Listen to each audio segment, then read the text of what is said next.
ভাইয়া এক plate fuchka parcel করে দেন তো। আচ্ছা ম্যাডাম দিচ্ছি। আরে বোন তুই এখানে? কি বললো আমাকে? আর তুই কলেজে না যায় এখানে কি করস? কি ব্যাপার, ও আমাকে থাপ্পড় দিল কেন? কিসের বোন? কে বোন? আমি কলেজে যাই বা না যাই তোর কি? আমি তোর ঘরের বোন, বাহিরের না। হ্যাঁ আমি আসতে চাই, একটু সময় লাগবে। আর ওই দেখ আমার বয়ফ্রেন্ড, তুই জানোস ও কত বড় লোক? তোর কল্পনার বাহিরে, বুঝতে পারছস? ভালো করে দেখ। আর শোন, তুই কখনো ওর সামনে আমাকে বোন বলে পরিচয় দিবি না, যদি দেস তাহলে তোর খবর আছে। বাই দ্য ওয়ে, আর ওর সামনে যদি তুই আমাকে বোন বলে পরিচয় দিস না, তোকে একটা মারছি না, আরেকটা মারবো। ওই দেখ আমার বয়ফ্রেন্ড আসতেছে, যদি তুই ওর সামনে বেশি কথা বলস না তাহলে তোর খবর আছে। যা, তুই আমার জন্য ফুচকা পার্সেল কর। কি ব্যাপার জান, কি হয়েছে? ওই লোকটার সাথে চিল্লায় কেন কথা বললা? আরে ওই ফকিনীর বাচ্চার কত বড় সাহস, 60 টাকার ফুচকা 100 টাকা দাম বলতেছে। এত মিথ্যা কথা বলে আমার বোন? আরে পাগল, এসব ছোটখাটো বিষয়ে ওনাদের সাথে চিল্লাচিল্লি করতে হয়? ওনারা অনেক গরিব মানুষ, দেখছো এখানে তারা কত কষ্ট করে ব্যবসা করে এবং কি আমাদের কাপলদের সেবা করে, আর আমরা এখানে ঘুরতে এসে তাদেরকে 10-20 টাকা বেশি দিতে পারি না? তুমি টাকা নিয়ে টেনশন করো, তার আমি দিচ্ছি। ম্যাম এই নেন আপনার পার্সেল। ভাইয়া এই নেন আপনার টাকাটা। চলো বেবি। ওদের পিছে পিছে আমাকে যেতে হবে, ছেলেটাকে সব খুলে বলতে হবে, মুখটা ঢাইকে যায় যাতে আমার বোন না বুঝতে পারে। একটা ঢিল মারি ছেলেটার গায়ে। আরে আমার শরীরে কে ঢিলা, আমরা দেখি তো। চুপ চুপ, এদিকে আসো এদিকে আসো। কি ব্যাপার, আমাকে ইশারা কেন করতেছে? আচ্ছা আসতেছি। বেবি একটু শোনো, ওইখানে লাল গোলাপ আছে না, তুমি ওইখানে যা ছবি তোলো, আমি একটু 1 নাম্বার করে আসতেছি। আচ্ছা ঠিক আছে। আচ্ছা যাও। হ্যাঁ যাই তো। লোকটা আমাকে কেন ডাকতেছে? এই লোকটা সমস্যাটা কি? ওই মেয়ে, আপনার সমস্যা কি? মাস্কটা খুলে আমার ফেসটা দেখাই। আরে ভাই আপনি ফুচকাওয়ালা না? হ্যাঁ ভাই আমি ফুচকাওয়ালা। আপনাকে একটা সত্য কথা বলবো দেখে ইশারা দিয়ে এখানে ডেকে আনছি। আচ্ছা ঠিক আছে, কিন্তু আপনি আমার শরীরে ঢিল কেন মারলেন? আপনাকে আমি যে কথা বলবো আপনি বিশ্বাস করতে পারবেন না। এমন কি বলবেন যেটা আমি বিশ্বাস করব না? ছবিগুলো সুন্দর হচ্ছে। আরে নয়ন দেখি 1 নাম্বারে কথা বলে আমার বড় ভাইয়ের সাথে কথা বলতেছে। আপনার যে গার্লফ্রেন্ডটা আছে না, ও আমার আপন ছোট বোন। কি? আপনি চাঁদনির বড় ভাই? ভাই দেবে, চাঁদনি তো আমাকে কখনো বলে নাই যে ওর একটা বড় ভাই আছে। ও আর আমাকে বলছে ওর ভাই বোন আত্মীয় স্বজন কেউ নাই, ও তো এতিম। বুঝতে পারছেন ভাই আপনি? কিন্তু আপনি সব কি বলতেছেন? কিন্তু চাঁদনি আমাকে এই মিথ্যা কথাগুলো কেন বললো?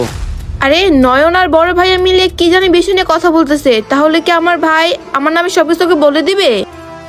না না না, বলবে না তো। আমি তো ওনাকে ভয় দেখাইছি, আর যদিও বলে তাহলে তোর খবর খারাপ আছে। আমার বোন আপনাকে ওইভাবে বলবে এটা আমি ভালো করেই জানি, কারণ আমার বোন আমার ফ্যামিলির কাউকেও পছন্দ করে না। আমরা গরিব তো, এই কারণে। আপনার সাথে কি কারণে আছে জানেন? আপনার টাকা পয়সা আছে দেখে ও আপনার সাথে রিলেশন করতেছে। যেদিন আপনার টাকা পয়সা শেষ হয়ে যাবে সেদিন আপনার থেকে ঠিকই চলে যাবে। আপনি আমার কথা বিশ্বাস না হলে আমি আপনাকে যা যা করতে বলি আপনি তাই তাই করেন, তাহলে আপনি সব বুঝতে পারবেন। শুনেন তাহলে। ঠিক আছে, আপনি আমাকে যেভাবে বলছেন আমি ওইভাবেই করব, তারপর বোঝা যাবে কে সত্য বলতেছে আর কে মিথ্যাটা বলতেছে। জানতে হবে। আচ্ছা ঠিক আছে। আরে নয়ন তো আসতেছে, ফুচকার পার্সেলটা হাতে নেই। সরি বেবি, তোমাকে অনেকক্ষণ দাঁড়া করে রাখছি তাই না? আচ্ছা রাগ করো না। আচ্ছা কোনো ব্যাপার না। তুমি ওই ফুচকালার সাথে কি কথা বলতেছিলা? হ্যাঁ তুমি ঠিকই বলছো, ওরা না আসলে অনেক ছোট লোক। আর পিছন থেকে ডেকে আমাকে 20 টাকা দিতে বললো, তারপর কি দিয়ে দিলাম আমি 20 টাকা।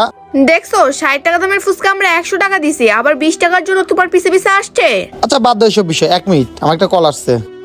হ্যাঁ আঙ্কেল বলেন। নয়নকে এই সময় আবার কে কল দিলো? নয়ন বাবা, কই তুই? তোর কোম্পানিতে তো আগুন লেগে গেছে। কি? আমার কোম্পানিতে আগুন লেগে গেছে? কিভাবে এটা? আরে নয়ন এসব কি বলতেছে? ওর কোম্পানি পুড়ে গেছে মানে?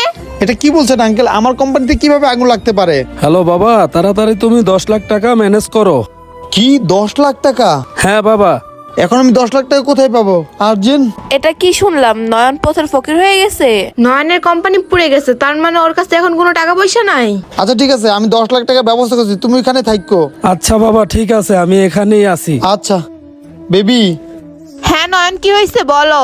আমার কোম্পানিতে আগুন লেগেছে, আমি তো পুরো পথের ফকির হয়ে গেছি। কি? তোমার কোম্পানিতে আগুন লেগে গেছে? তুমি পথের ফকির হয়ে গেছো?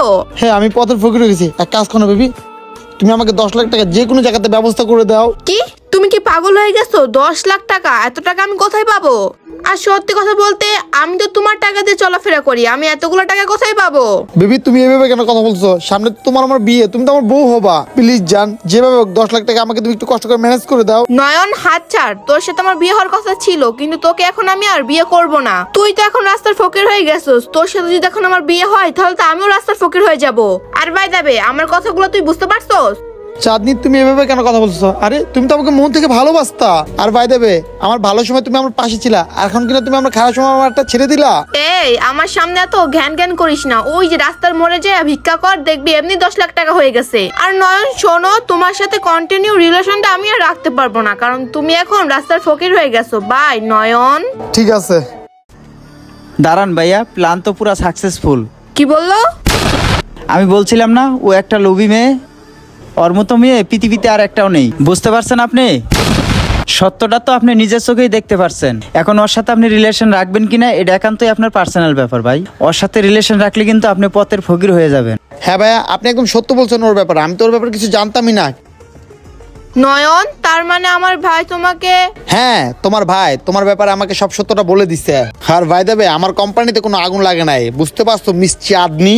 আমি তো জাস্ট তোমার ভাইয়ের কথা মতো তোমাকে একটা পরীক্ষা করলাম যে আমার কোম্পানিতে আগুন লাগছে, আমি পথের ফকির হয়ে গেছি। আসলে সব মিথ্যা ছিল তোমার এই আসল রূপটা দেখার জন্য।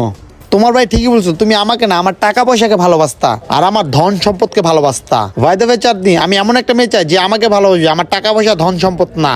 আর আজকের পথে তোর চেহারাটা কখনো আমার সামনে নিয়ে আসবি না। আর শোন চাঁদনি, আমাকে কখনো নক করার চেষ্টা করবি না। Good bye. নয়ন দাঁড়াও, নয়ন শোনো। বোন, আল্লাহ যা করে ভালোর জন্যই করে। ওই ছেলেটা যে তোর লাইফ থেকে এখন চলে গেল ভালোই হয়েছে। তোর মতো লোভী মেয়ের সাথে এরকম একটা ভালো ছেলে মানায় না। তোর মতো লোভী মেয়ে এই দুনিয়ায় আমি আর একটাও দেখি নেই, যে টাকা পয়সার জন্য নিজের আপন ভাইকে পরিচয় দিতে লজ্জা করে। আর শোন, কখনো কোনো জায়গায় বিপদে পড়লে তোর এই ভাইকে বলবি তোর ভাই এখনো বেঁচে আছে। আমি তো তোর কখনো ক্ষতি চাই না, কারণ তুই আমার আপন ছোট বোন। আর শোন, যখন এই লোভ লালসার দুনিয়ার থেকে বের হতে পারবি তখন আমার বাসায় আসবি। বুঝতে পারছস তুই?